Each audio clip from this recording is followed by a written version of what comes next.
My name is Cannon. And I'm Brandon. Today we are both going to tell you about setting a bike up on the dyno and the main crucial points that you should look out for when setting a bike up. The number one thing that I believe is crucial when setting a bike up is rear tire placement in line to the actual dyno wheel, and also securing the bike down properly so that it will not go anywhere when you are doing your dyno run. Another thing you need to be looking for is whenever it's on, you want to make sure that the wheel is back just a little bit, because whenever you're doing your accelerations, the bike is going to want to lurch forward. And also another thing is these hoses over here. You can't quite see them, but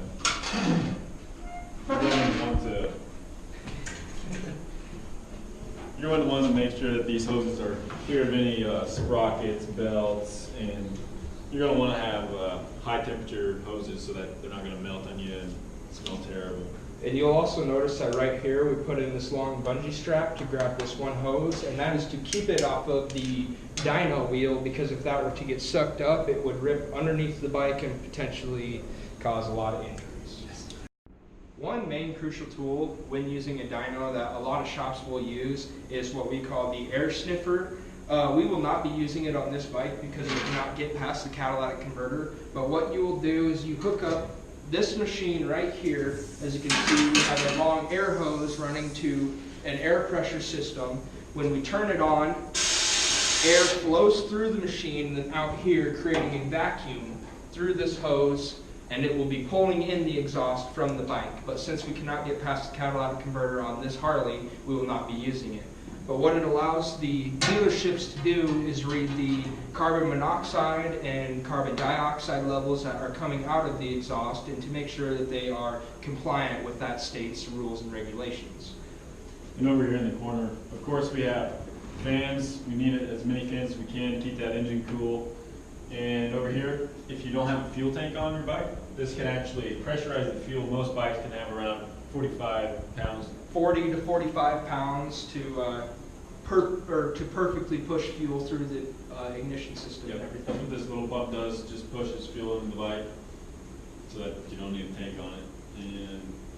And also the fans are used because when you are riding, the bike is moving through air and fresh air, cool air, so the fans simulate that, because we are just in a room with stagnant air and no air is allowed to move across the motor, cooling it off effectively, and this is our only way to actually be able to do that. And it also helps push the exhaust fumes. Yes, and it also actually helps push the exhaust fumes back to the back of the bike where we are standing more on the front of the bike, trying to stay away from the rear. It also helps us stay away from carbon monoxide asphyxiation. I'm going to tell you one more crucial thing that you need to make sure that you do before you start your dyno run. You need to run the bike in first gear, just very slowly, get the rear tire spinning to make sure that that rear tire will not move and the bike is not going to go anywhere. And you want to do this at a very low speed in first gear, because if the bike does get away from you or something happens, this rear tire is not moving near as fast as it would be if you were in third gear at even a quarter throttle, where you would be going probably 30 to 45 miles an hour right there. So what you're going to do is you're going to turn your key on, you're going to start the bike, turn it up, put it into gear.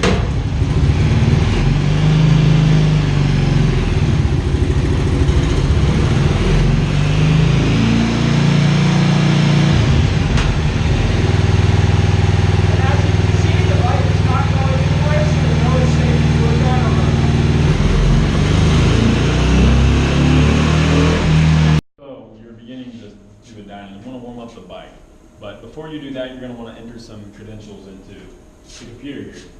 So if you just come up here just real quick, we check the red line. The red line's about $5.5 grand. Yep. So we put all that in. Speed tires rated around 150-ish, so we also plug that in. Plug fires every 180 degrees. Since we're here in the Midwest, we're going to set the altitude to about 15 to 1700, depending on where you're at. We're about 1500 right here. And that's all we need, so we just press OK. And now we're at this screen. This screen, it'll tell you your air fuel mixture if we had the air sniffer on, but unfortunately this bike, we can't do that. So all we're going to get is horsepower readings and torque readings. And that's it. On this dyno, we have this nifty little device right here, and this allows us to control what the dyno is doing while we're on the bike, and it allows us to have full control of the rear tire.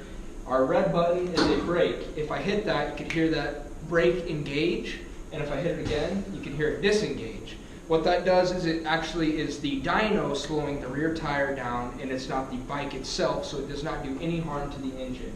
But because this dyno is a large mass moving so fast, when you are done doing your dyno run, you want to make sure not to downshift. Let's say you are in third gear. If you were to downshift and then let off the clutch, and that dyno is already spinning at 75 miles an hour, in second gear, there's no way your bike's going to be doing 75 miles an hour. Them gears will not mesh together correctly, and you are going to destroy something in your transmission. Another thing that I'm going to go over is when to start a dyno run. You want, like Brandon said, you want to make sure the bike is all warmed up. You want to make sure that you can't really touch the side of the engine case or anything like that, and that you are fully ensured that the bike is ready to be truly ripped on and beaten for a second. When you are ready to start your run, you're going to start the bike up like I did previously. You'll shift through your first gear and your second gear, get into third gear, and what you're going to let the bike do is just level out right at about 2,000 RPMs, a little bit lower if you can, like this Harley, since it redlines at about 5,500 RPMs. I'll try getting it to about 1,500, and then I will get ready to rip on. Right before I go to open up the throttle all the way, I let the bike even out at that 1,500 RPMs, and then I make sure to hit this green button. What it does is it starts a sampling process on the computer, and the computer is then making calculations for everything that is going on this dyno. Once the bike redlines, and we call it floating the valves, you want to let off the gas, let the bike just coast on the dyno for a little bit, pull in the clutch, and hit the red button. That will start to disengage the dyno. And as you can see, it truly didn't put up a run. That is not a run that we've done yet. But that is what will happen after you are done with your full run. It'll give you your full readings, and then you can go through, you can find out your top speed, your horsepower, and your torque. Now that we have got our bike all set up and everything, it's all strapped down, we got all our information in the computer, we can begin to do a dyno run. What I'm going to do is I'm going to start the bike up. I'm going to get it into third gear, and then I'm going to let it go down to that 1,500 RPMs, then I'm going to start the dyno run. I will begin that now.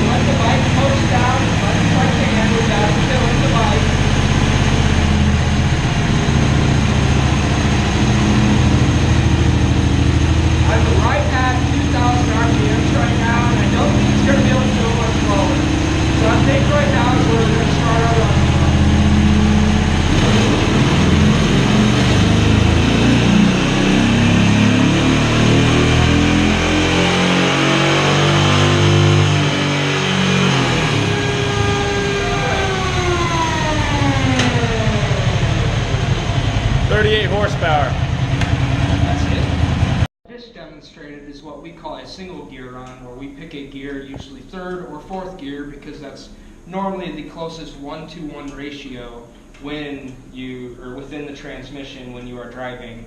So that's usually the easiest one that we do when we are checking a dyno, because that is the most efficient power delivery that we are going to get to the ground.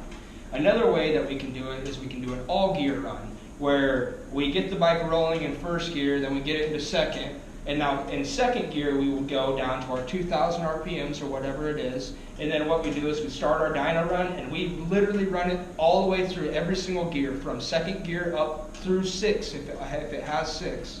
And then once you redline it in your 6th gear, then you are going to finish your dyno run, hit your brake, and then you are over with it. What this will do is it'll kind of let you see how your power is built up through each gear and how much power is lost, let's say, between your 2nd gear and your 4th gear. And it'll also show you how much torque difference is produced between your 2nd gear and your 4th gear. And it will allow you to see if power is built up over time, or if it's constant throughout every single gear in the transmission.